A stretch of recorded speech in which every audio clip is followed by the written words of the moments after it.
el Salmo 7, Tehilim Zain. Este salmo fue compuesto por David HaMelech, el rey David, en base a una historia que aparece en el Tanaj, Shmuel Aleph, el primer libro de Shmuel, capítulo 24. La historia, muy en resumen, es que el rey David estaba escondiéndose de ser perseguido por Shaul HaMelech, por el rey Shaul, y en un momento él se escondió con sus hombres, 600 hombres, en una cueva. Y el rey Shaul, con sus 3000 hombres, si no recuerdo mal, rodeó esa cueva y entró en la cueva básicamente para hacer sus necesidades, pero sin saber que David estaba escondido ahí. Cuando los hombres de David vieron en el comienzo de la cueva que estaba el rey, quien estaba persiguiendo a David, le dijeron a David: esta es tu oportunidad para matarlo. David se negó a matarlo, por supuesto, pero para demostrarle que David no tenía ningún odio hacia el rey Shaul y que lo podría haber matado, pero sin embargo no lo hizo, se acercó en silencio, etc., y cortó una parte de la ropa del rey Shaul. Cuando el rey Shaul sale de la cueva para volver hacia su gente, etc., aparece atrás David y le muestra, lo llama y toda una conversación, le muestra básicamente el pedazo de ropa que le rompió, con esto demostrándole que en la práctica no lo quería matar, que estuvo en sus manos, lo podría haber matado, porque estaba siendo perseguido, etc., hubiese estado bien, digamos, alágicamente hablando, legalmente hablando, pero no lo hizo. Posteriormente la historia sigue, no viene ahora el caso. El punto es que David HaMelech, el rey David mismo, compone este salmo considerando aquello que hizo, romperle una parte de la ropa al rey Shaul, como una sheguía. Sheguía en hebreo quiere decir una acción que no estuvo bien, un error.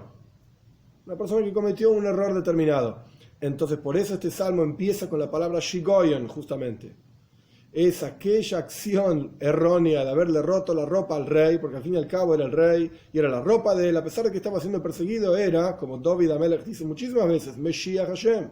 Dios lo ungió al rey Shaul a través del profeta Shmuel, etc. Pero el punto es que es el elegido de Dios. Entonces, ¿quién soy yo para matarlo? Y en la práctica, el rey David tuvo varias oportunidades y nunca quiso hacerle daño al rey Shaul, a pesar de que el rey Shaul le quiso hacer varias veces daño hasta la muerte, etc. El punto es que por eso empieza este salmo con la palabra Shigoyon. Rashi dice también que la palabra Shigoyon era un instrumento en el templo, como ya hablamos muchas veces, diferentes nombres a los comienzos de los salmos que hacen referencia a diferentes instrumentos que había en el templo. Vamos a comenzar. Aleph 1. Shigoyon le David asher shor l'Adonai al divrei Kush ben Yamini. Un Shigoyon para David, o el instrumento, o la historia que comenté, por este error que el rey David cometió de cortarle la ropa, etc. Al fin y al cabo era el rey, una falta de respeto, que cantó hacia Dios por las palabras de Cush, hijo de Yemini. Yemini significa de la tribu de Binyamin. Son 12 tribus, etc., los hijos de Jacob. Binyamin es el más chico, Yemini significa de la tribu de Binyamin. El primer rey del pueblo judío, Shaul HaMelech, era justamente de la tribu de Binyamin. Y Cush es una palabra que significa como si fuese bonito, en realidad es un eufemismo, como negrito. Pero negrito, quien le dice a alguien en forma agradable, hoy mi negrito, mi negrita, etc. Esta es la palabra Cush. Y así como en el contexto del Salmo, así como un negrito, por así decir, algo lindo, es algo diferente, porque es más lindo que lo normal, por eso uno lo llama cariñosamente de esta manera. De la misma manera, Shaul HaMelech era más lindo en sus acciones. Era un tzadik, era un justo. Lo mismo aparece en la Toiro al respecto de Moshe Rabbeinu, que Isha Kushis Lakach, porque él tomó una Isha Kushis, una mujer Kushis. Kushis se podría traducir como negra, pero en realidad Rashi lo dice en su lugar, en su comentario a la Torá, era muy linda. Zipora era su esposa, era muy linda, y por lo tanto le decía como negrita, mi negrita linda, cariñosamente hablando. Pero en la práctica, este es el salmo que, por el error que cometió David HaMelech contra Cush ben Yemini, contra Shaul HaMelech, el rey Shaul, que era de la tribu de Binyamin. 2.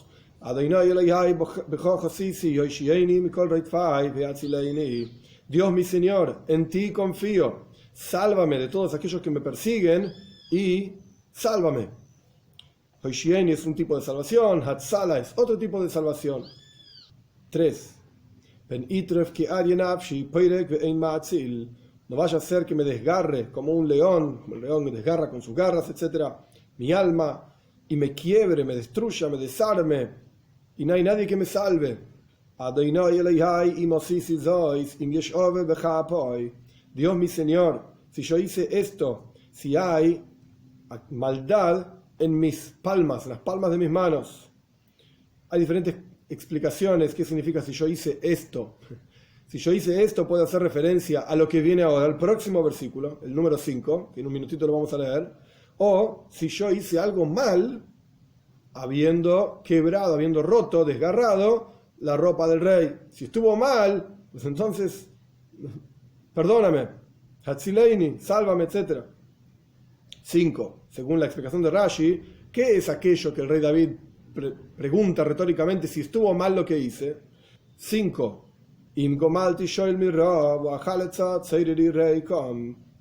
Este versículo es difícil de traducir. Hay dos formas básicamente de entenderlo. Primero vamos con la explicación de Rashi. Si acaso pagué a aquellos que me hicieron paz con el mal, o sea, aquellos que me hicieron el bien, yo les pagué con el mal, y le quité la ropa a quien me hacía daño, a quien me estaba oprimiendo, y lo dejé vacío, o sea, le saqué toda la ropa al rey Shaul, solamente corté una parte de la ropa para demostrarle que no lo odio y que no lo quiero matar, etc.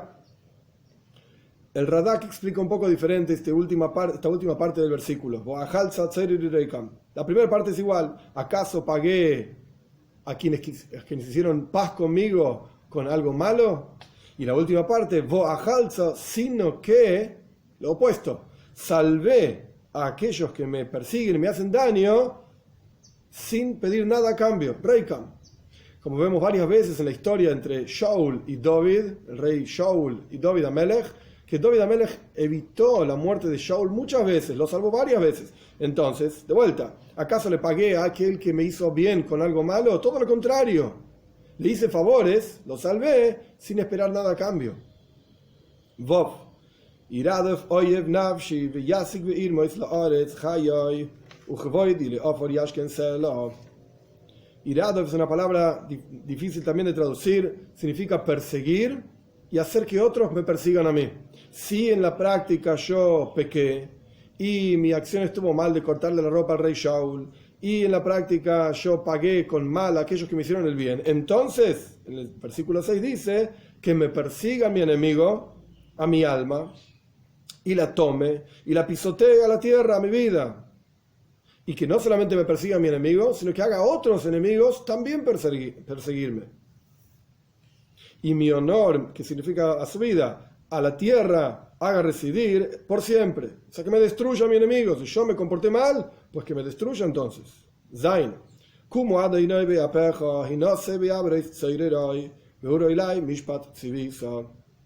Levántate, Dios, en tu enojo, y levanta tu enojo contra mis enemigos.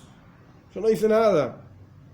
Y despierta hacia mí el juicio que has mandado. Es decir, que mis enemigos tengan su paga, negativa por supuesto, con el enojo de Dios, con el enojo de Dios, beapeja, etc. También significa con el enojo de Dios, a través de mí, que mis enemigos tengan su retribución a través de mí. 8.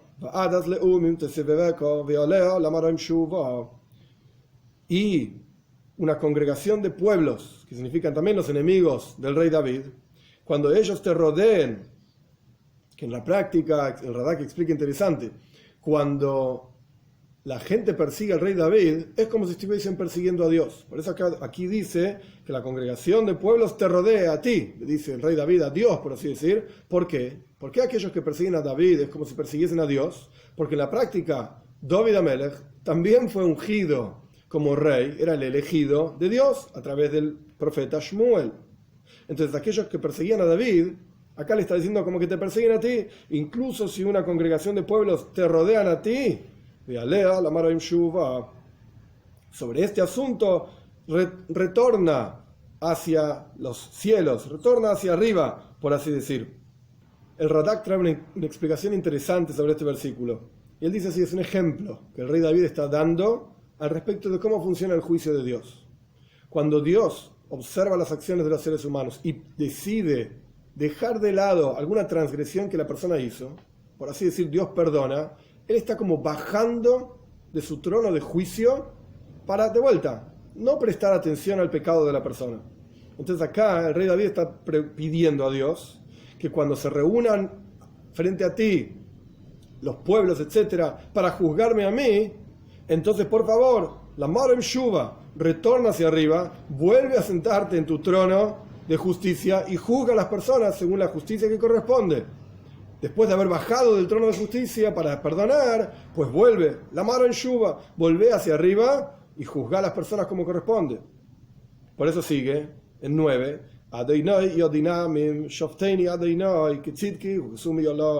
Dios juzga a los pueblos, que son los mismos de Umim, Amim, en el versículo anterior, pueblos, naciones, que se refiere a los enemigos del rey David, en este caso específicamente a Shaul HaMelech, que lo estaba persiguiendo.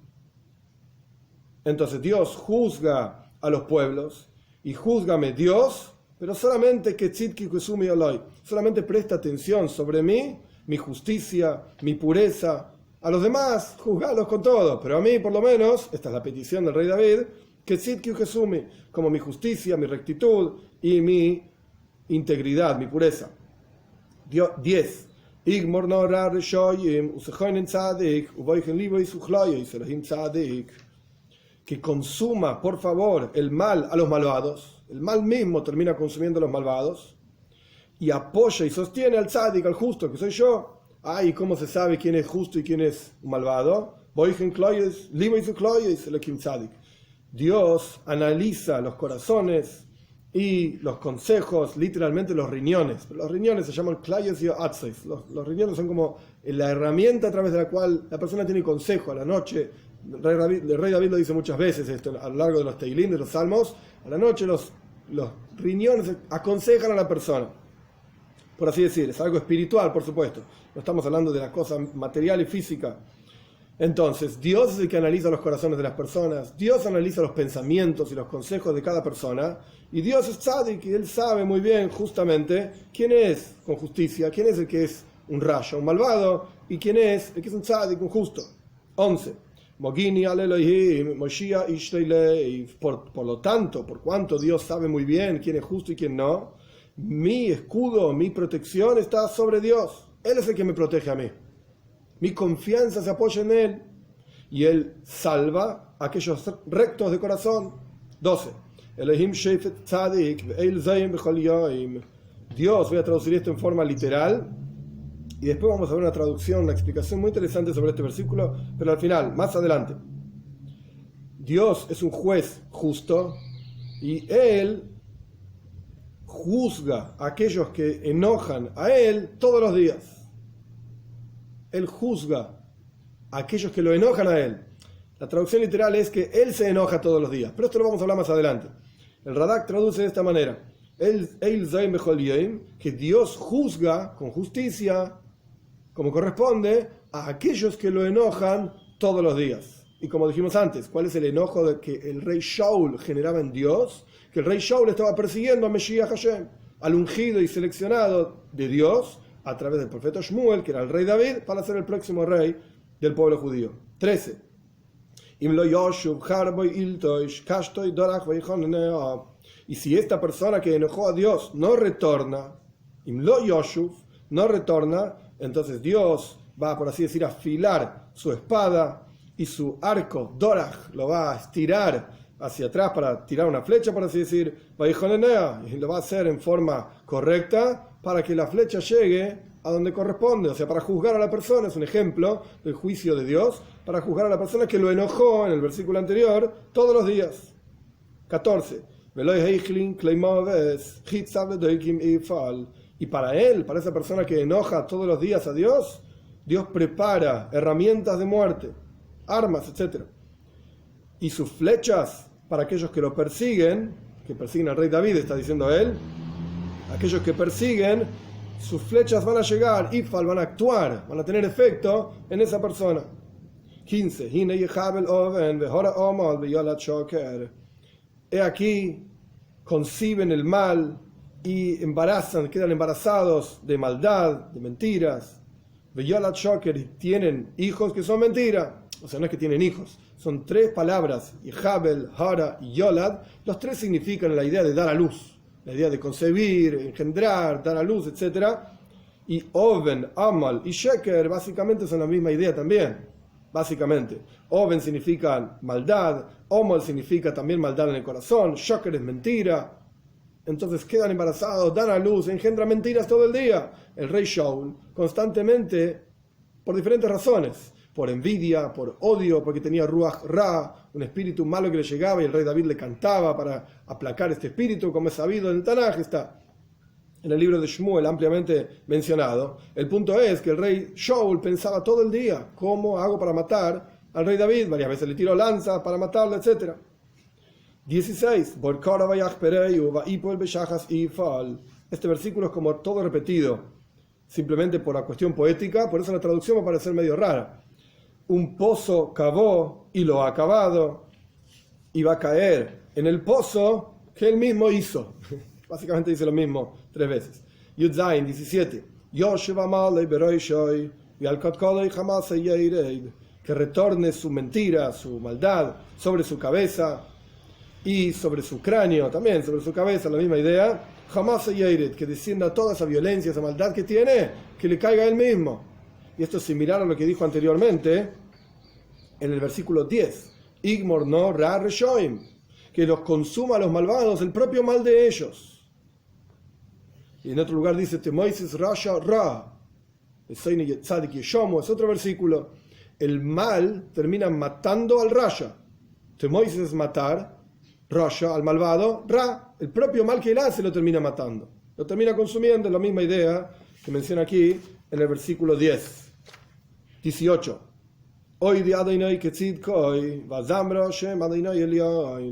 Voy a agradecer a Dios por su justicia, o sea, la justicia que hizo conmigo, porque en la práctica me salva de mis enemigos y los persigue, etcétera, etcétera. Y voy a cantar en el nombre de Dios supremo. Este es el Salmo. Ahora, cuando vamos al versículo 12, en el versículo 12 hay una frase muy interesante que está muy tratada en el Talmud, en el Zohar también. Dios se enoja todos los días. Lo tradujimos de acuerdo a lo que explica Radak, que en la práctica el rey David está pidiendo que Dios juzgue a él con justicia y juzgue también a aquellos que lo enojan a él, porque hacen la maldad, etcétera, etcétera. El Talmud cuenta otras cosas. El Talmud cuenta literalmente que Dios se enoja efectivamente todos los días. Y el enojo de Dios es un rega, es un instante, un número ínfimo, pero en la práctica Dios se enoja todos los días. El Talmud cuenta varias cosas. Uno, nadie es capaz de saber exactamente el momento en el que Dios se va a enojar, excepto una persona, Bilam Arasha. Bilam está en la Torá, en el 4.º libro de la Torá, Pashas Balak, así se llama la parashá, aparece toda la historia de Bilam que quería maldecir al pueblo judío, y sobre Bilam la Torá dice, Yoidea das Elyon, él conocía la opinión de Dios. ¿Qué es lo que conocía Bilam? El momento exacto en el que Dios se enojaba todos los días. Se enoja todos los días, pero en esa época, cuenta el Talmud, incluso cuando Bilam sabía cómo saber exactamente ese momento, Dios no se enojó. Quiere decir que él no está forzado, Dios no está forzado a nada, ni a sus propias reglas que él pone. No está limitado por absolutamente nada. Esto por un lado.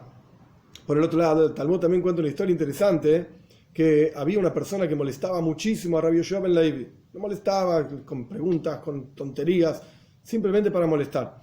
Entonces, Rabbi Yoshua ben Levi todas las veces respondía y siempre, digamos, le ganaba las discusiones. Entonces, esta persona estaba muy enojada y decidió comprarse un gallo para que lo despierte en el momento exacto en el que Dios se enoja. Entonces esta persona se quedó toda la noche esperando a que el gallo cante y en el momento en que Dios se enoja se durmió. Entonces se dio cuenta esta persona que no había forma de maldecir al pueblo judío y por eso dijo el versículo, la misericordia de Dios está sobre todas las criaturas, no hay forma de darle, por así decir, de golpear y tomar exactamente, utilizar a Dios, por así decir, utilizar el momento de enojo para hacer algo en beneficio de uno mismo. Hay muchos, entre paréntesis, que estudian Kabbalah en internet, en libros, etcétera, con el objetivo de tener beneficios de Dios.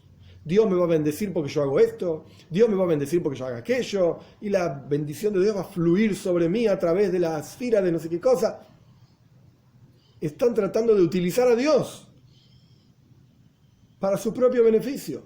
como si Dios estuviese forzado a responderles, porque Él estableció las reglas, como está descrito en los Farim, en los libros de Kabbalah, etc. Es un terrible error. Esto no se llama servir a Dios, esto se llama servirse a uno mismo. Y como vemos en esta historia del enojo de Dios, Dios decide cuándo incluso aplicar sus propias reglas. Y en el momento en que había una persona que sabía cuándo Dios se enojaba, y sabía identificar exactamente ese momento. Sin embargo, Dios no se enojó durante todo ese momento. Ahora bien, esto es lo que cuenta el Talmud. ¿Qué es lo que genera el enojo de Dios? Hay una frase en el Zohar muy interesante. El Zohar cuenta, que está en la descripción del video, ¿dónde está esto en el Zohar? El Zohar cuenta que aquello que genera el enojo de Dios, que el Zohar Bechol Yom todos los días, es otro versículo en la Torá. Por cuanto no serviste a Dios, tu Señor, con simcha, con alegría y con buen corazón, por tanta abundancia. Es decir, más allá de la explicación de la Arizal que ahora explico, es decir, en el pshat, en el sentido literal, por cuánto no servimos a Dios con alegría, esto es lo que genera el enojo de Dios. Uno podría pensar, las transgresiones, tanta gente mala que hay en el mundo, etcétera, tantas dificultades. Simcha, la alegría, por cuánto no servimos a Dios con alegría, esto es lo que genera el enojo de Dios. Y más aún, un paso más. El versículo termina en Meroiv Koil.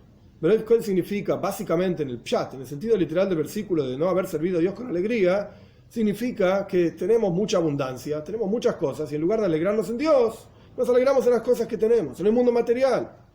Entonces, por cuanto no serviste a Dios con alegría, más alegría servir a Dios que de las cosas materiales que tenés. Pero la Arizal le explica un paso más todavía. Por cuanto no nos alegramos en Dios, simcha betuv leivav, alegría y buen corazón, de servir a Dios por servirlo a Él, y no por toda la energía divina, mística, etc. Meroiv Koil, más que incluso por cumplir mitzvot, estudiar Torah. El punto no es cumplir la mitzvah y estudiar Torah, el punto es servirlo a Dios. O sea, no estudiamos Torah porque es algo interesante, no cumplimos mitzvot porque son agradables y lindas a los ojos de todo el mundo. Uno es honorable porque cumple mitzvot, uno es honrado porque cumple mitzvot. No, cumplimos porque esto es lo que Dios quiere. Y no solamente eso, sino que eso debería generar la mayor alegría que hay. ¿Por qué? Porque Dios, en su gran bondad, nos permite vincularnos a Él. Que este es el concepto de una mitzvah y de estudiar Torah. Tzav Sabeh Hibur, unión con Dios. Entonces el punto no es qué es lo que hay que hacer. Como decía el Alter Rebbe, si acaso fuésemos mandados, si hubiésemos sido mandados a cortar árboles en el campo y esto fuesen las mitzvot, pues lo haríamos con simcha, con alegría, porque el punto es el vínculo con Dios. Entonces, esto es lo que significa que el Zoyim Bechol Yom. ¿Dios se enoja todos los días? Sí, pero cuando Él decide. Y más aún, ¿qué es lo que genera el enojo de Dios? De acuerdo al Zohar, el asunto de servir a Dios con alegría. Que todos tengamos el zhus, el mérito de realmente sentir simcha, alegría y buen corazón en nuestro servicio a Dios.